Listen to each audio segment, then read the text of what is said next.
Hey guys, welcome back to Skylanders Ring of Heroes. Finally managed to 3-star B10. My runes are nowhere near doing it reliably on manual or anywhere near doing it on auto. But I swapped my runes over for guild battles. So I swapped my runes onto the Kaboom and the Igniter from the Stealth Elf and the Boomer just for the guild invasions. Just because we have Wind and... what's the next one? Wind and Life coming up. The water's not going to be good against them. The fire really helps. So I did it for these. Now, before we get into the B10 runs, this is something I want to ask you guys about. I actually did record a video for the Dreamcatcher. I actually managed to do over 100k on the last two bosses, the Chef Pepperjack and Dreamcatcher. And the Dreamcatcher one, my C drive was full and it corrupted the file and it didn't save. So I can't upload that. We got 115k. I was really hyped about it. But this is what I wanted to know if you guys wanted me to do like daily uploads of the invasion bosses. I haven't built specific units for them, but a lot of people are asking like sort of what units can you use and how do you make the most of what you do have. The Dreamcatcher one would have been amazing, like I said, but someone stupid didn't check their C drive and got the file corrupted. So let me know if you guys do want me to do daily videos of the invasion bosses, talk about different sort of strategies you can use with what you do have, talk about other free-to-play units you can build and stuff like that. But yeah, besides that, we'll go into the B10 run. Also, one little thing, I did get a massive upgrade on this rune. It's the first purple rune I actually did get, purple 6-star I did get from B9 farming, and it had attack, crit rate, crit damage, which you cannot complain about. The rolls weren't perfect. Would have loved crit rate, but hey, 20 crit damage, 13 attack percent, and 5 crit rate is something I'm not going to shy away from, and it's a strike rune. So really happy with that one. So we'll just have to keep doing some B9 farming, get some better runes. I'm going to test some other units. Ninjini is one I've got my eye firmly on, and I've almost got her 5-starred. So I think she's going to be the next one on my radar to start building. She just looks amazing. I don't know how it's going to work out, but I just feel like, why not test it? Because I don't think I'm going to get a full auto, full farmable team the way I'm going at the moment. But we'll see how we go. So now we'll cut to the B10 run, and I hope you guys enjoy. Okay, let's do this. We got bombs, we got charge skill. We're looking good. Missed all the bombs. That's just beautiful. That's exactly how we planned it. Then we do some more bombs. Good. At least there's some landed there. That's okay. We'll get some more bombs. Broccoli Guy will be up soon to help out Whirlwind. And then we'll do some more bombs. We might even just do the Broccoli Guy heal just to save something. We'll do that into that, and then that should be bombs done. Beautiful. That was a slow run. But we're looking okay. We'll do that into that. Charge up the skill. Get these next bombs on. Get the heal up. Okay, this should be done pretty quick. Those bombs hit pretty decent. We'll get the Broccoli Guy heal rolling too. And that should blow all them up. Nice. Minute 19, that's really quick. Okay, so we need the armor break. We need to charge these skills up. We got the crits. We didn't get the armor break. That sucks. That actually sucks. So now we'll have to go for that, then that, then that. Okay, he attacked Broccoli Guy, which is really nice. Get the armor break. Nice. We get the heal regen rolling. We get that, which is nice. Now we need a good hit here. Charge that up. Followed up with that. Good passive proc. If the boss uses blow here, we're pretty good. I think we're pretty good. We might just miss it because he might kill. If we get crits here, though, we could be in a good spot. We could be in a really good spot. Okay, the boss says, please use blow on Broccoli Guy. Yes, okay. We could do this. We could do this. We could do this, guys. I think we could have it. I think we could have it. Please. Please. Please don't glance. Yes, there it is. That's the 3-star run. Yes. Yes, we got it. Yes, the 3 stars. The B10 3 stars. 2 minutes 47. Thank you. Thank you. Oh, that was hard. That was hard. We needed some good RNG. Once again, my stats definitely not there to do this reliably, but we got the 3-star. You cannot complain with that. That was really good.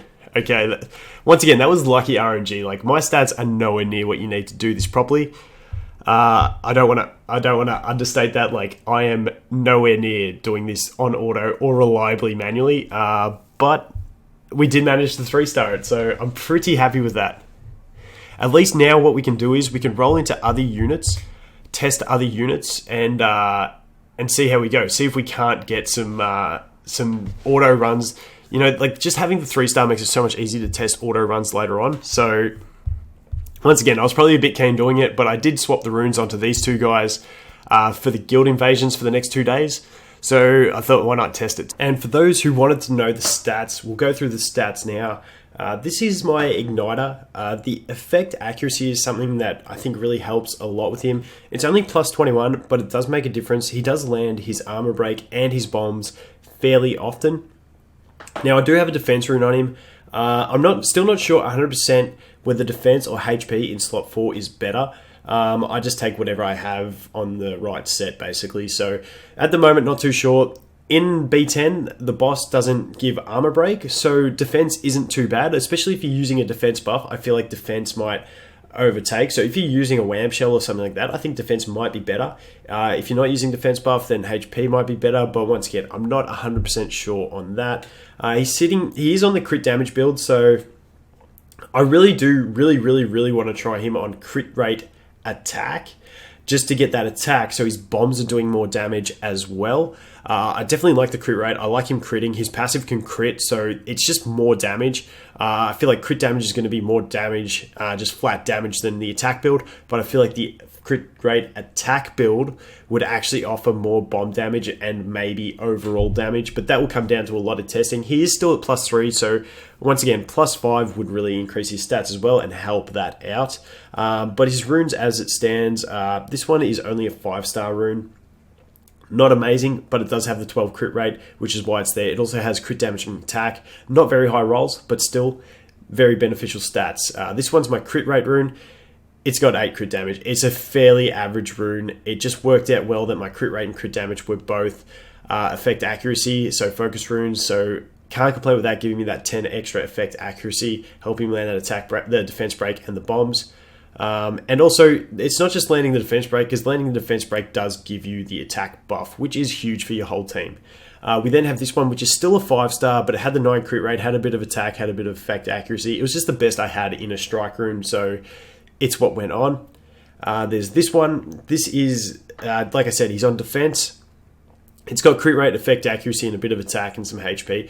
It's not bad. It's a 6-star. It was grey. But you know, I can't complain with it. It has beneficial stats, and it's a 6-star, so I'll take it. The next one is that one that I just recently got from B9, and this rune is an absolute beast. It's probably my best rune at the moment. Having attack, crit damage, and crit rate. Like I said before, I would love to have higher crit rate. I'd rather it be 20 crit rate and 5 crit damage, but for now, I'm pretty happy with it. I feel like 120 crit rate would be optimal for these runs, because the amount they don't crit anyway is ridiculous due to the block rate. Still not sure on the way that's calculated, but that's that. And this is the crit damage rune, which is 6-star, but fairly average. It's got a bit of attack subs, and that's pretty much it. It was grey. It's my only crit damage rune, so it went on him. Like I said, my main attack runes are on the Kaboom, so that's why he's going for crit damage. Ideally, I do want to try that attack there, but got to wait till we get some more runes. So more farming ahead. Onto the Kaboom. That's his stats there. Really decent attack. I'm really happy with the 81-28 attack. Kaboom's another one that'll be really easy for me to get to plus 5. He's a really quick farm, so I'll get around to that at some stage. We look at his defense and HP. Defense is fairly low. HP is decent. He's obviously got a HP rune on him, but his runes aren't great either. Once again, he's got that plus 27 effect accuracy, bringing him to 97, which really does help. He's on Strike Broken. He's got this one, which is a 6-star attack. Really good subs in the 13 effect accuracy and 8% attack. Really happy with that. It was a green rune to start with. Obviously got the 2 rolls into the effect accuracy, and then popping attack off of that was really nice. This is my only attack percent rune, so it's got effect accuracy and some flat attack, which I can't complain with. They're all decent stats to have on a rune, so when we're still using greys, it's not too bad. This one's a really average rune. It's got 63 attack, which really isn't that much. A bit of HP. but it was a 6-star, so that extra defense kind of helped him out where he was lacking. I've got this HP rune on it. It's only a 5-star. I don't have any other strikes. My other 2 good strike runes are on, one is on Igniter with the defense, and my HP one is on the Whirlwind. So that's what he has at the moment. It does have a decent attack, HP, and defense sub, so it's not all bad, but it is only a 5-star. Like I said, like having that 5-star at plus 12, I'm missing out on about 1,000 HP if it was compared to whether it was a 6-star flat HP. We've then got this one, which is once again another 5-star, but I have put this one to 15 because it did have really optimal stats. The effect accuracy at 2% really sucks, but 253 attack plus 7% attack is really nice on this rune, so I'm pretty happy with that. And then this one, this is a rune, even though it's flat attack, I'd really love to test it on Igniter because it has that 14% crit rate. But the crit rate does also help Kaboom, because if his missiles crit on the boss, it really does help when he's got attack buff and the boss has defense break. So not too bad to have on him. Obviously I'd like a percent there, but I don't have any 6-star attack percent runes for slot 6 yet. And that is Kaboom. Moving on to Whirlwind. Now Whirlwind is sort of just a mixed build. I feel like she's really well balanced at the moment, and I'm happy with where she's at with the 5k attack, 2300 defense, and almost 12k HP. Her rune, she's on a strike set, that's where she gets her attack from, but she's actually on a defense HP build. Unawakened, she prefers flat HP. Now that we've finally got to the stage where we've 3-starred B10 with a Whirlwind, I'm so hyped about that. I was really hoping we could do it. Now we're going to move into the Awakening of Whirlwind. I think that's my next step with her, is to awaken her. She's going to be so much better in Arena, Guild Invasions, all that sort of content, like Wailing 9. So I think we're just going to bite the bullet and awaken her. And my thought is that she might still work in B10 once my other units get stronger and do more damage, and doing that extra bit of contributing to the revenge counter. Hopefully it won't hurt at my runs as much. So she's on all 6-star runes, but not the most amazing substats. This one had really good attack substats, which really helped me put that defense there. But yeah, strike energy just helps her out a bit. So like I said, she's got the HP percent on those 2. And once I do awaken her, the percent HP is going to scale even more, and she's probably going to get up to hopefully around 13k HP once I do awaken her, because she gets that big base stat buff of about, what is it, about 380, and then you got to consider the percent scaling on top of that. So at least an extra 1,000, hopefully a bit more, but we'll see where she ends up at. But yeah, that's pretty much the Whirlwind. That is the whole team. My Whamshell, I did try a few runs, but he's poorly ruined, so he's a bit too squishy for this at the moment. But yeah, the next unit, like I said, I'm looking at Ninjini. I'm even thinking like the triple DPS team of Igniter, Ninjini, and Kaboom. Maybe Ninjini, Igniter, Whirlwind as like a slow team. It probably wouldn't 3-star, but if they can survive the waves, I feel like Igniter Ninjini is going to be a really good comp for fighting the boss. So we'll have to see how those plans roll out, but I won't keep you guys any longer. Thanks for watching, and I look forward to seeing you in the next one. Cheers.